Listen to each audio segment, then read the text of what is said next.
La semaine dernière, le GIEC publie un nouveau rapport dans une quasi-indifférence en raison notamment de la guerre en Ukraine. On a pensé que c'était important de revenir sur ce document de plus de 3500 pages en sélectionnant quelques chiffres clés. Le premier, et c'est sans doute l'un des plus surprenants, c'est que près de la moitié de la population mondiale vit déjà aujourd'hui dans une zone fortement exposée aux impacts du changement climatique.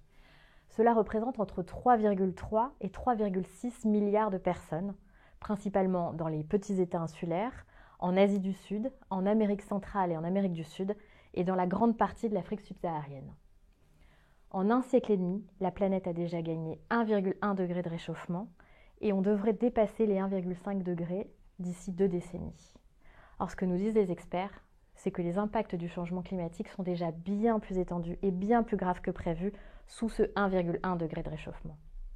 À l'avenir, ces impacts vont se poursuivre et s'amplifier, et ce même si nous réussissons à réduire nos émissions de gaz à effet de serre. L'Europe ne sera pas épargnée. On estime que 30 000 personnes pourraient décéder chaque année en raison des vagues de chaleur extrêmes. Et la France serait l'un des pays les plus touchés, avec jusqu'à 4 000 morts par an. Les populations humaines ne seraient pas les seules touchées. On estime qu'un tiers des espèces sont à haut risque d'extinction dans un réchauffement de plus 3 degrés. Et même si le réchauffement était limité, 8% des terres aujourd'hui cultivables ne le seraient plus d'ici la fin du siècle.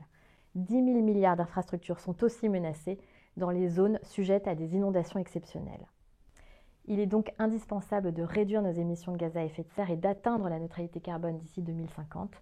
Il faut aussi protéger entre 30 et 50% des terres et des mers, nous dit le GIEC. Ce sera l'objet des discussions qui se tiendront à la COP15 biodiversité en Chine d'ici la fin de l'été.